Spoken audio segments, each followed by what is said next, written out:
देखने वाले हैं वो आपका जो है वो टेस्ट नंबर 3 होगा। और यहाँ पे जो आपका बिहार एसएससी का जो मेंस होने वाला है उसके अंतर्गत हमने ये सीरीज़ को स्टार्ट करा है। तो आप प्लीज़ इसको देखें और लाइक शेयर करें और सब्सक्राइब करें अगर आपको हमारा कंटेंट पसंद आता है तो, ठीक है।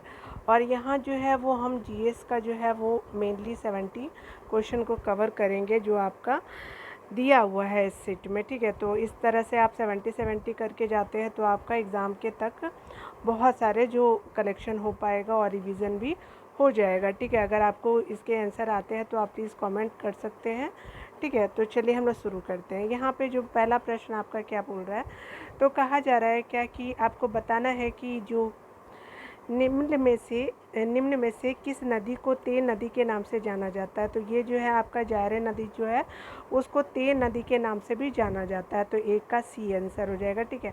अगला देखिए, अगला क्या बोल रहा है, तो कह रहा है कि निम्न में से आपको बताना है कि ब्लॉक पर्वत नहीं है। तो ये जो है वो एटलस जो है वो ब्लॉक पर्वत नहीं है। और कौन है ब्लॉक पर्वत का एग्जाम्पल, तो सियरा नेवादा, साल्ट रेंज और ब्लैक फॉरेस्ट जो है वो आपका क्या है कि ब्लॉक पर्वत का एग्जाम्पल है, ठीक है। अगला देखते हैं हमारा क्या बोला जा रहा है, तो कह रहा है कि इसमें से आपको बताना है कि कौन सा जो है वो असत्य की बात की जा रही है। असत्य को खोजना है।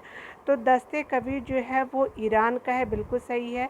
कालाहारी जो है बोत्सवाना या नामीबिया। नूबियन मरुस्थल कहाँ, तो सूडान में है। लेकिन कुचिल कुम क्या है वो सऊदी अरब में नहीं है। और यहाँ पे क्या बोला था आपका जो असत्य है, तो आपका डी आंसर सही हो जाएगा, ठीक है। अगला देखिए, यहाँ पे जो बताना है आपको कि कौन सा पर्वत रूस में स्थित है। तो आपका ये जो काकेशस पर्वत है वो रूस में स्थित है। आपका 4 का ए आंसर हो जाएगा, ठीक है। अगला देखिए है क्या बोल रहा है कि निम्न में से किस देश के साथ भारत की सीमा सबसे अधिक लगी हुई है। तो ये लगी हुई है आपका बांग्लादेश के साथ, ठीक है। तो 5 का सी आंसर हो जाएगा। उसके अलावा देखिए आपका क्या बोल रहा है, तो कह रहा है कि 6 नंबर प्रश्न को देखते हैं। तो भारत का सबसे बड़ा टाइगर रिजर्व कौन सा है। तो ये भारत का सबसे बड़ा टाइगर रिजर्व जो है वो नागार्जुन सागर श्रीशैलम है, ठीक है। तो आपका 6 का डी आंसर हो जाएगा, ठीक है। अगला देखते हैं 7 नंबर प्रश्न क्या बोल रहा है, तो कह रहा है कि निम्नलिखित में से कौन सा द्रविड़ियन महाकल्प की चट्टानें नहीं है, आपको बताना है। तो ये जो है धारवाड़ की जो है वो आपके द्रविड़ियन महाकल्प की चट्टानें नहीं है, ठीक है। अगला देखते हैं आपका क्या बोल रहा है, तो 8 नंबर प्रश्न जो है वो आपको कह रहा है कि भारत में जिन क्षेत्रों में शुष्क भूमि कृषि की जाती है उनमें वार्षिक वर्षा कितना सेंटीमीटर से कम होती है। तो ये 75 सेंटीमीटर से कम जब वर्षा होती है तो ये जो है शुष्क भूमि कृषि की जाती है वहाँ पे, ठीक है। तो 8 का ए आंसर हो जाएगा। अगला देखिए, यहाँ पे जो बोला जा रहा है, तो कह रहा है क्या कि आपको बताना है कि जो 2011 का जनगणना है उसके संदर्भ में बात की जा रही है, ठीक है। तो पूछ रहा है कि बिहार के किस जिले में सर्वाधिक ग्रामीण जनसंख्या है। तो ये जो है पूर्वी चंपारण जो है सबसे ज़्यादा ग्रामीण जनसंख्या है। तो 9 का ए आंसर हो जाएगा। अगला देखिए, अगला क्या बोला जा रहा है, तो कह रहा है क्या कि जनगणना 2011 के अनुसार किस राज्य में सर्वाधिक अनुसूचित जाति प्रतिशत है। तो ये जो है वो आपका एससी का प्रतिशत पूछा जा रहा है। तो पंजाब जो है सबसे ज़्यादा जो है 80 प्रतिशत वाला राज्य है 2011 के जनगणना के अनुसार आपको बताना है। तो सी आंसर हो जाएगा।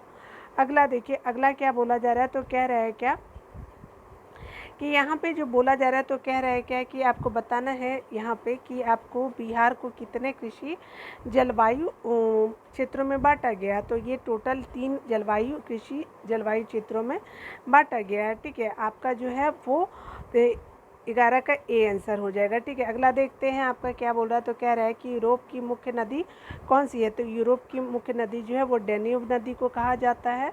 तो 12 का डी है, ठीक है। अगला देखिए, केम्पेगौड़ा अंतर्राष्ट्रीय हवाई अड्डा किस राज्य में स्थित है, किस शहर में स्थित है। तो शहर का नाम बताना है। तो ये जो है बेंगलुरु में है और कर्नाटक का जो है वो राज्य हो जाएगा। तो 13 का ए आंसर है, ठीक है। अगला देखिए 14 नंबर प्रश्न क्या बोल रहा है, तो कह रहा है क्या कि अंतर्राष्ट्रीय जूट संगठन की स्थापना कब हुई। तो ये जो है हुई है 1984 में। और आपका अंतर्राष्ट्रीय जूट संगठन का जो मुख्यालय वो कहाँ है, तो आपका बांग्लादेश की राजधानी जो है ढाका में है, ठीक है। तो 14 का आपका बी आंसर 1984 हो जाएगा। उसी तरह से 15 नंबर प्रश्न आपका कह रहा है कि प्राचीनतम चावल के साक्ष्य कहाँ से मिले हैं, तो ये जो मिले हैं वो आपके कोल्डीवा से मिले हैं, तो 15 का बी आंसर हो जाएगा, ठीक है। उसी तरह से आपका अगला कह रहा है क्या कि निम्नलिखित में से कौन सा हड़प्पा कालीन नगर है, तो ये जो है आपका जो है वो उपरोक्त सभी हो जाएगा। तो मोहनजोदड़ो भी है, गंडीवाल भी है और आपका जो है धौलावीरा, तीनों जो है वो हड़प्पा साइट्स हैं, ठीक है, हड़प्पा कालीन नगर है, ठीक है। अगला देखते हैं, यहाँ पे एक प्रश्न है 17 नंबर को देखते हैं। यहाँ पे क्या बोला जा रहा है, तो कह रहा है कि दिल्ली सल्तनत का कौन सा सुल्तान लाख बख्श के नाम से जाना जाता था, तो ये कुतुबुद्दीन ऐबक था, ठीक है। और ये क्या था, दिल्ली सुल्तानी यानी गुलाम वंश का ये था, ठीक है, कुतुबुद्दीन ऐबक। 17 का ए आंसर हो जाएगा, ठीक है। यहाँ पे देखिए क्या बोला जा रहा है, तो कह रहा है क्या कि कांग्रेस के दूसरे अधिवेशन में कितने सदस्यों ने भाग लिया था, तो ये जो है दूसरे अधिवेशन में कांग्रेस के 434 सदस्यों ने भाग लिया था, तो 18 का आंसर बी हो जाएगा। उसी तरह से अगला आपका प्रश्न क्या बोला, तो कह रहा है कि चटगांव शस्त्रागार छापेमारी की योजना निम्नलिखित में से किसके द्वारा बनाया गया था, तो ये जो बनाया गया तो आपका सूर्यसेन जी के द्वारा बनाया गया था, तो 19 का ए होता है, ठीक है, आंसर हो जाएगा। अगला देखिए 20 नंबर प्रश्न क्या बोल रहा है, तो कह रहा है कि लंदन में आपको बताना है कि इंडियन होम रूल सोसाइटी की स्थापना किसने की, तो ये किया गया था कि श्यामजी कृष्ण वर्मा जी के द्वारा आपका, और कहाँ, तो लंदन में। और कौन सी society, Indian home rule society, तो 20 का ए आंसर हो जाएगा। अगला देखिए आपका 21 नंबर प्रश्न बोल रहा, तो कह रहा है क्या कि 1909 के अनुसार बताना है कि आपको इंडियन काउंसिल एक्ट में किस बात की, जो आपका 1900 जिसको मार्ले मिंटो अधिनियम भी बोला जाता है, तो उसको 1909 के इंडियन काउंसिल एक्ट में किस बात की व्यवस्था की गई थी, तो ये सांप्रदायिक प्रतिनिधित्व की बात की गई थी, यानी कहने का मतलब है कि मुस्लिम जो नेता होंगे उनको सिर्फ मुस्लिम लोग ही चुनेंगे, ठीक है। तो ये सांप्रदायिक प्रतिनिधित्व का ये मीनिंग था, ठीक है। तो आपका 21 का बी हो जाएगा, ठीक है।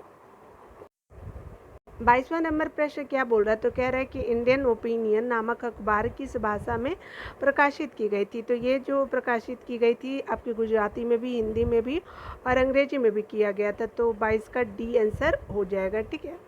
अगला देखिए 23 का आपका बोला जा रहा है, तो कह रहा है क्या कि 1936 में क्या होता है कि अखिल भारतीय किसान सभा का प्रथम अध्यक्ष किसे चुना गया था, तो आपको याद रखिएगा कि अखिल भारतीय किसान सभा का कब स्थापना 1936 में, ठीक है। और इसके अध्यक्ष, प्रथम अध्यक्ष किसको चुना गया था, तो ये चुना गया था आपको स्वामी सहजानंद जी को, ठीक है।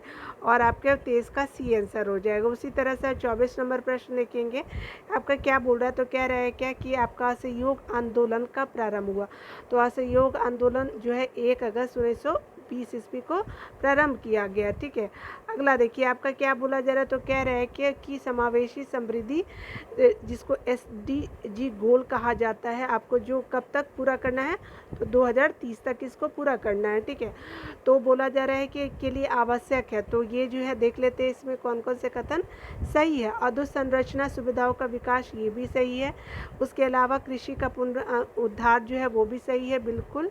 और शिक्षा एवं स्वास्थ्य जैसी सामाजिक सेवाओं की अधिकाधिक उपलब्धता रखी जाए, ठीक है, तो ये भी सही है। तो इस तरह से आपका आंसर डी हो जाएगा, 25 का डी हो जाएगा। 26 देखिए, 26 क्या बोला जा रहा है, तो कह रहा है क्या कि आपको बताना है कि इसमें से जो आपको बताना है कि निम्नलिखित में से कौन सा राजकोषीय संकेतक नहीं है, तो राजकोषीय संकेतक कौन नहीं है, तो आपका जो है 26 का डी आंसर, चालू खाते का घाटा जो है राजकोषीय संकेतक नहीं है। और कौन सा है, तो राजकोषीय घाटा है, प्राथमिक घाटा भी और राजकोषीय घाटा भी है, राजस्व घाटा है ये, ठीक है। तो इस तरह से सभी सही है, लेकिन यहाँ पे पूछा है नहीं है, तो आपका डी आंसर हो जाएगा, ठीक है। अगला क्या बोला जा रहा है, तो कह रहा है कि 27 का आपको देखना है कि 27 में आपको बताना है कि आपको कौन सा इसमें भारत में गरीबी मापन का जो भारत में गरीबी रेखा का मापन किस आधार पे किया जाता है, तो ये आधार आपको बताना है। तो ये घरेलू उपभोग का जो मापन होता है भारत में गरीबी मापन का आधार है, तो आपका आंसर 27 का डी हो जाएगा, ठीक है। अगला देखते हैं, अगला क्या बोला जा रहा है, तो कह रहा है कि आपको बताना है कि आपका जो निम्नलिखित में से किस अनुच्छेद के अंतर्गत वित्त आयोग का गठन किया का प्रावधान किया गया, तो आपका अनुच्छेद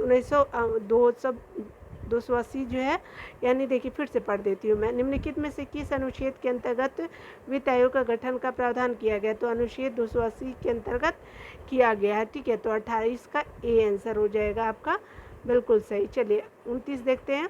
तो 29 में क्या बोला जा रहा है? तो कह रहा है क्या कि आपको बताना है कि एक तत्व में इलेक्ट्रॉनों और न्यूट्रॉनों की संख्या क्रमशः 28 और आपका क्या इतना होना चाहिए, 28 और आपका 20 होना चाहिए, ठीक है। आपका क्या बोल रहा है, एक तत्व में जो है वो आपका इलेक्ट्रॉन और न्यूट्रॉनों की संख्या जो 28 है और 20 है, ठीक है। शायद मैंने पहले कुछ और बोल दिया था, तो सॉरी, ठीक है। यहाँ देख लेते हैं। और आपको बताना है कि द्रव्यमान संख्या बताना। तो द्रव्यमान संख्या जो आंसर हो जाएगा आपका 38 हो जाएगा। कैसे? तो आप जब 28 और 18 और 20 को जब जोड़ेंगे तो कितना हो जाएगा? तो द्रव्यमान आपका क्या हो जाता है, इलेक्ट्रॉन और आपका न्यूट्रॉनों को जोड़ करके आ जाएगा 38। तो आपका 29 का सी आंसर हो जाएगा, ठीक है। अगला देखिए, आपका 30 बोला जा रहा है। तो कह रहा है क्या कि 30, देखिए आपका कह रहा है क्या कि 30 में आपको बताना है कि कौन सा कथन सत्य है, ठीक है। तो यहाँ देखिए क्या बोला जा रहा है। तो कह रहा है कि भारतीय रिजर्व बैंक यानी आरबीआई के संदर्भ में निम्नलिखित में से कौन सा कथन सत्य है, ठीक है। तो आप देख सकते हैं, यह केंद्र सरकार का बैंकर है, बिल्कुल सही है। यह मौद्रिक नीति बनाता है और लागू करता है, ये भी सही है। उसके अलावा आपका कह रहा है कि केंद्र सरकार की ओर से ऋण जारी करता है और उनका प्रबंधन भी करता है। कौन? तो आरबीआई। तो बिल्कुल तीनों सही है। तो आपका उपरोक्त सभी कथन सत्य हो जाएगा, डी आंसर हो जाएगा, ठीक है। अगला देखते हैं। आपका अगला 31 नंबर प्रश्न क्या बोल रहा है? तो कह रहा है क्या कि समुद्र में डूबी हुई वस्तु की स्थिति जानने के लिए निम्न में से किस यंत्र का प्रयोग किया जाता है? तो ये यंत्र जो है आपका सोनार का प्रयोग किया जाता है। 31 का ए आंसर हो जाएगा, ठीक है।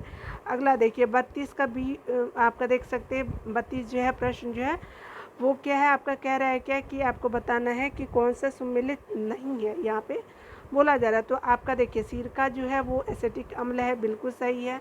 आपका जो है वो इमली जो है टार्टरिक एसिड है, बिल्कुल सही है। लेकिन संतरा में जो होता है फार्मिक अम्ल नहीं होता, क्योंकि चींटियों में जो होता है फार्मिक अम्ल होता है। तो यहाँ पे कौन सही नहीं है? तो आपका बी सही नहीं है। तो आपका यहाँ पे बी हो जाएगा, 32 का बी हो जाएगा।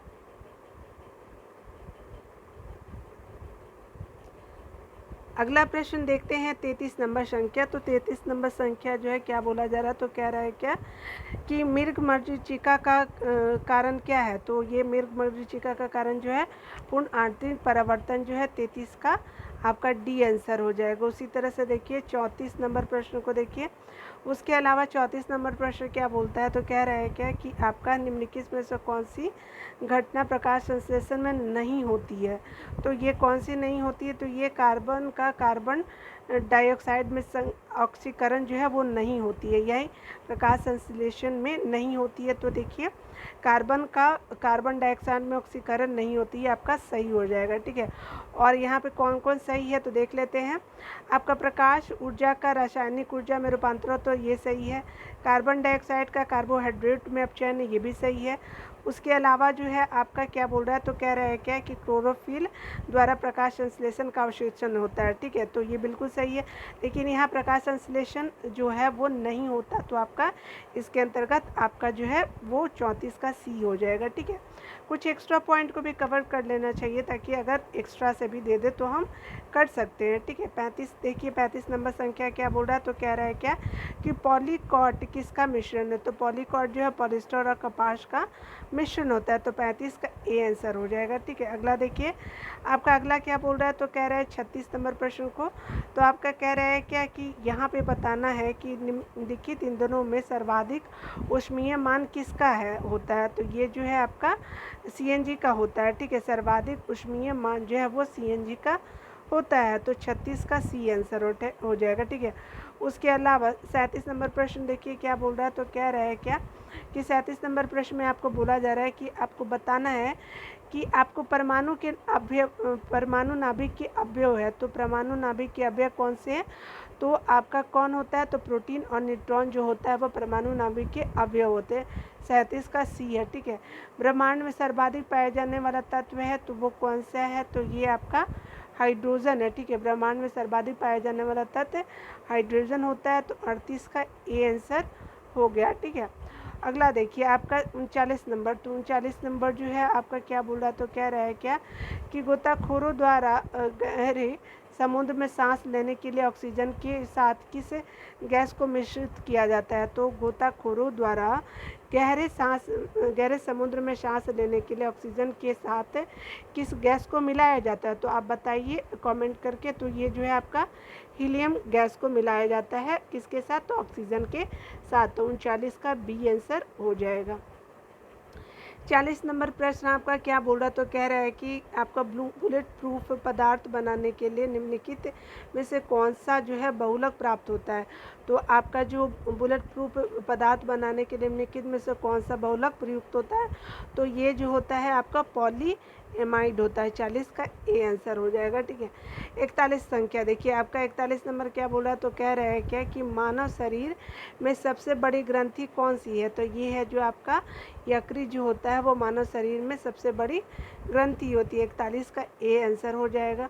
उसी के अलावा 42 संख्या देखिए 42 में आपका क्या बोल रहा है, तो कह रहा है कि अमीनो अम्ल का बहुलक है। अमीनो अम्ल जो होता है किसका बहुलक होता है, तो ये प्रोटीन का बहुलक होता है। 42 का ए आंसर हो जाएगा। ठीक है। अगला देख लेते हैं 43 नंबर संख्या क्या बोला, तो कह रहा है कि प्रश्न संख्या तो भोजन का जो है वो सर्वाधिक अवशोषण कहाँ होता है। तो भोजन का सर्वाधिक अवशोषण जो होता है वो आपका इलियम में होता है। तो 43 का डी आंसर हो जाएगा। चलिए इसके बारे में डिटेल से देख लेते हैं। अगला प्रश्न संख्या हम लोग देखते हैं कि आपका क्या बोल रहा है, तो कह रहा है कि परश्रव ध्वनि का उपयोग किस में किया जाता है। तो परश्रवी जो ध्वनि होती है तो आप बताइए किस में यूज़ किया जाता है। तो इसमें उपयोग सभी हो जाएगा। तो आपका देखिए किस किस में, तो समुद्र की गहराई का पता लगाने के लिए भी परश्रवी का ध्वनि का उपयोग करते हैं। घड़ी की पुर्जों को साफ करने में भी किया जाता है और संकेत भेजने में किया जाता है। तो इस तरह से आपका उपयुक्त सभी सही हो जाएगा। तो 44 का आंसर क्या हो जाएगा, तो डी हो जाएगा। ठीक है।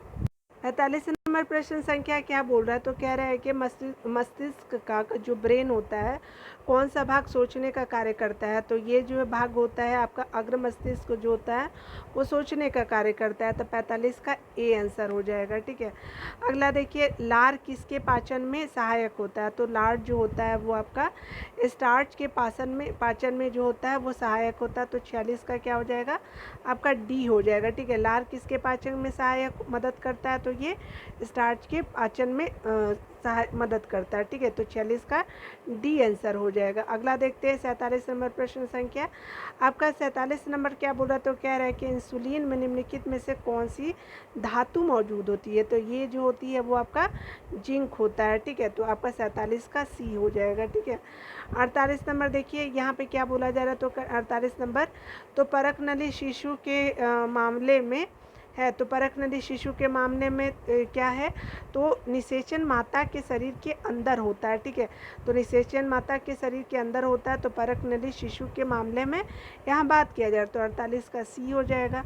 अगला देखिए 49 नंबर प्रश्न को देखिए। 49 नंबर क्या बोल रहा है, तो कह रहा है कि आपका कहा जा रहा है यहाँ पे तो थैलेसीमिया एक अनुवांशिक रोग कि जिससे प्रभावित होता है। तो जिससे प्रभावित क्या होता है, तो ये आपका रक्त जो है वो अनुवांशिक, ये थैलेसीमिया एक अनुवांशिक रोग है जिसमें क्या होता है कि रक्त प्रभावित होता है। ठीक है। तो 49 का ए आंसर हो जाएगा। उसके अलावा देखते हैं हम लोग क्या बोल रहा है, तो 50 नंबर संख्या क्या बोल रहा है, तो कह रहा है क्या कि वन्य जीव अभयारण्य संरक्षण अधिनियम के बारे में यहाँ बात किया जा रहा है। तो यहाँ जो है वो वन्य जीव संरक्षण अधिनियम कब लागू किया गया है, यहाँ पे बात किया जा रहा है। तो ये लागू किया गया है आपका 9 दिसंबर 1972 को। 9 सितंबर 1972 को जो है वो वन्य जीव संरक्षण अधिनियम को लागू किया गया। तो 50 का ए आंसर हो जाएगा। अगला देखा 51। तो 51 में क्या बोला जा रहा है, तो कह रहा है क्या कि निम्नलिखित में से कौन सा नवीकरणीय ऊर्जा संसाधन नहीं है। तो ये आपको जो है वो नहीं है, तो कौन सा नहीं है, तो ये तापीय ऊर्जा जो है नवीकरणीय ऊर्जा संसाधन नहीं है। 51 का डी हो जाएगा, ठीक है। 52 नंबर संख्या देखिए, तो 52 नंबर संख्या जो है वो क्या बोल रहा है, तो कह रहा है क्या कि आपको बताना है कि निम्नलिखित में से कौन सा कथन असत्य है। तो आपका जो असत्य कथन है, तो आप देख लीजिए कौन सा सत्य है पहले। तो यहाँ पे जो बोला जा रहा है, तो कह रहा है कि महाधिवक्ता का पद राज्यपाल के प्रसाद पर्यंत होता है, तो बिल्कुल सही होता है, ठीक है। लेकिन हमसे क्या पूछा, सत्य पूछा है, तो वही आपका सही होगा। तो राज्यपाल जो है वो अगला है, राज्यपाल राज्य निर्वाचन आयुक्त की नियुक्ति करता है, बिल्कुल करते हैं।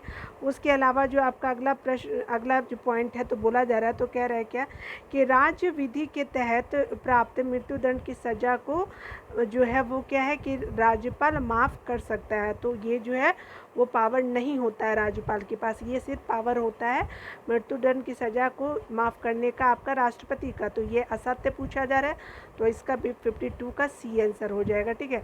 और डी भी देख लेते हैं, तो डी क्या है, राज्यपाल द्वारा सरकार के मंत्रियों के कार्य के आवंटन हेतु नियम बना सकते हैं, तो बिल्कुल ये सही है, ठीक है। तो आपका क्या हो जाएगा कि ये जो है वो आपका जो है वो सही हो जाएगा। आपका यहाँ पे असत्य की बात की गई है, तो 52 का सी आंसर हो जाएगा, ठीक है। अगला देखते हैं 53 नंबर संख्या। तो 53 नंबर में क्या बोल रहा है, तो चलिए देख लेते हैं।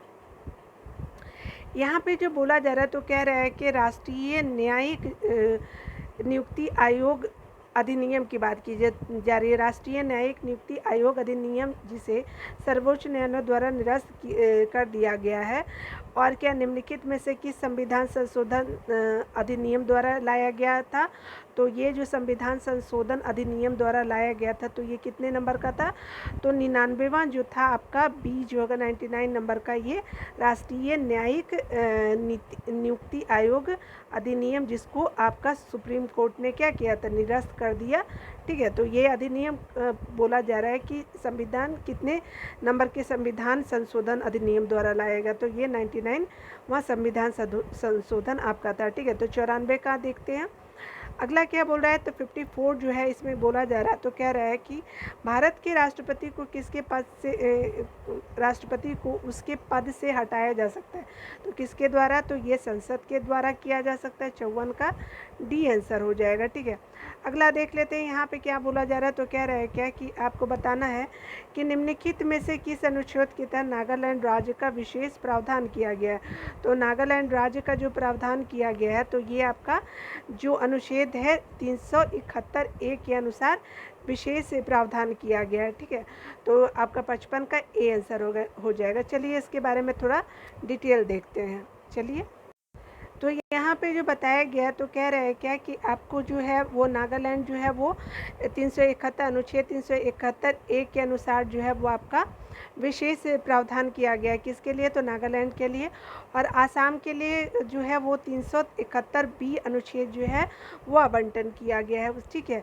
उसी तरह मणिपुर जो है वो 371 अनुच्छेद 371 सी में प्रावधान किया गया। और आंध्र प्रदेश जो साउथ का स्टेट है, तो आपके लिए वो कौन से अनुच्छेद में वर्णित है, तो आपका 371 डी के अनुसार जो है वो विशेष प्रावधान किया गया है, ठीक है। कुछ और भी राज्य उसको भी देख लेते हैं, चलिए।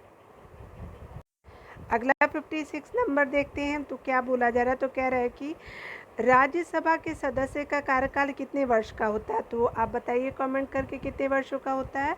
तो राज्यसभा के सदस्यों का कार्यकाल जो होता है वो 6 वर्षों का होता है, तो 56 का सी आंसर हो जाएगा। अगला देखिए क्या बोल रहा है, तो 57 नंबर प्रश्न क्या बोल रहा है, तो कह रहा है कि सूचना अधिकार अधिनियम कब लागू किया गया। तो ये लागू किया गया था 12 अक्टूबर 2005 को सूचना अधिकार अधिनियम लागू किया गया था, तो 57 का ए आंसर हो जाएगा।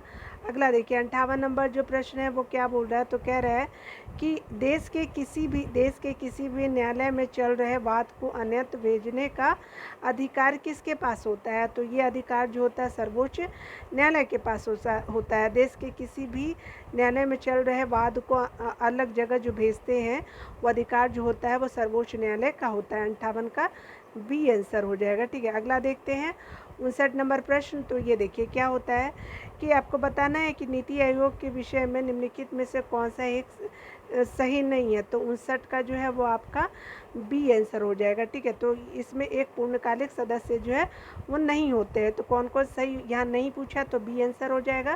तो देख लेते हैं कौन कौन सा सही है, ठीक है। तो यहाँ पे जो है वो बोला जा रहा है कि इसका गठन जो है नीति आयोग का गठन योजना आयोग के स्थान पे किया गया, तो बिल्कुल सही। इसका गठन जो है 1 जनवरी 2015 में आपका किया गया, तो ये भी सही है। उसके अलावा आपका कह रहा है क्या कि यह सहकारी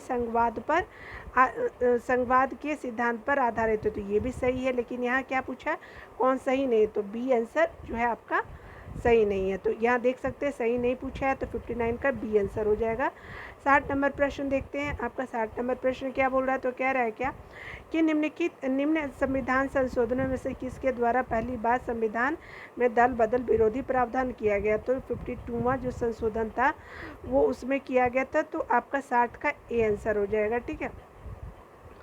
61 का देखिए, 61 नंबर प्रश्न को देखते हैं। तो इसमें क्या बोला जा रहा है, तो 61 नंबर प्रश्न में जो है वो बोला जा रहा है, तो कह रहा है क्या कि आपको बताना है कि निम्नलिखित में से किस चुनाव में मतदाता उपयुक्त में से कोई नहीं, यानी नोटा विकल्प का प्रयोग कर सकता है। तो आपको बताना है कि नोटा का जो विकल्प है वो किस में आपका लागू है। तो देखिए, ये जो लागू है वो आपका लोकसभा में है और विधानसभा में है, ठीक है।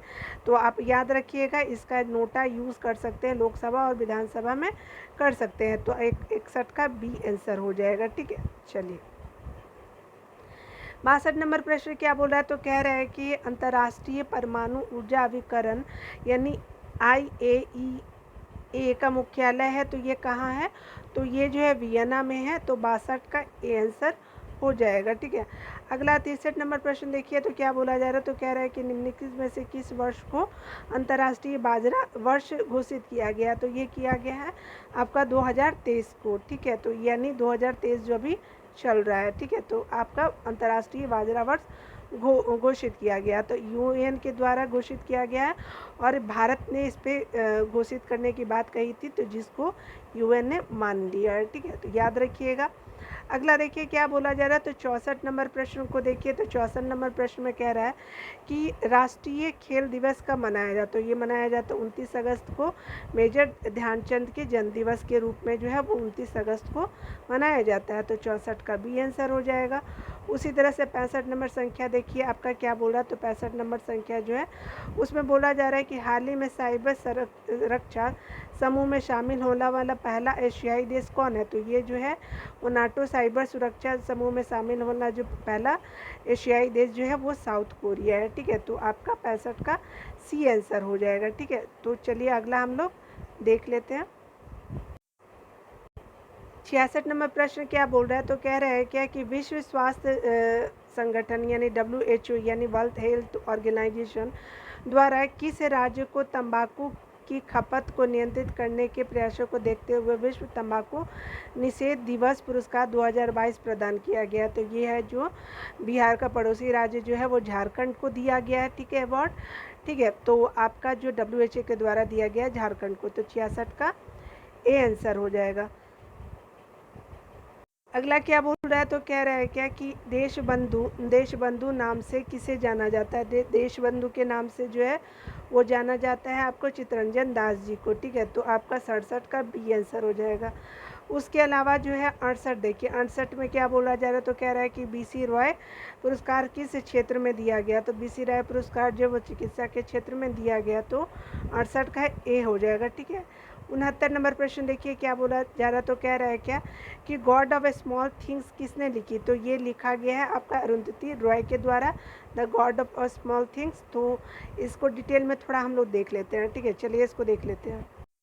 तो यहाँ जो आपने देखा कि the God of small things नामक पुस्तक जो है वो अरुंधति रॉय ने लिखा है और विक्रम सेठ ने suitable boy and a golden gate नामक पुस्तक लिखा है, ठीक है। किसने, तो सुटेबल बॉय और एवं गोल्डन गेट किसके द्वारा लिखा गया, तो आपका विक्रम सेठ जी के द्वारा लिखा गया है।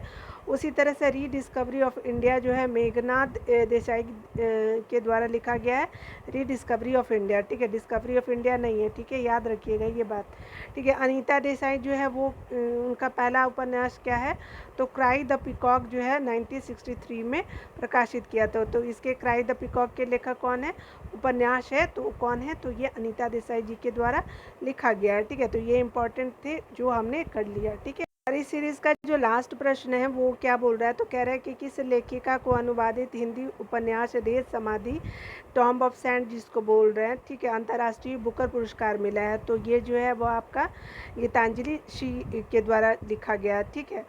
और ये जो है इस तरह से आपका जो जीएस का जो है वो टोटल 70 क्वेश्चन को हमने कवर कर लिया है।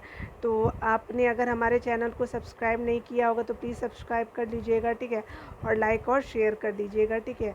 अगर कोई भी आपको सुझाव देना हो तो प्लीज़ आप दे सकते हैं कमेंट बॉक्स में लिख करके, ठीक है। तो मैं उस पर ज़रूर सुधार करने का या उस सेक्शन से वीडियो बनाने का कोशिश करूँगी, ठीक है। तो आपका वीडियो देखने के लिए बहुत बहुत थैंक यू। मिलते हैं अगले वीडियो में, तब तक के लिए अपना ख्याल रखिए और अच्छे से रहिए, ठीक है। Take care.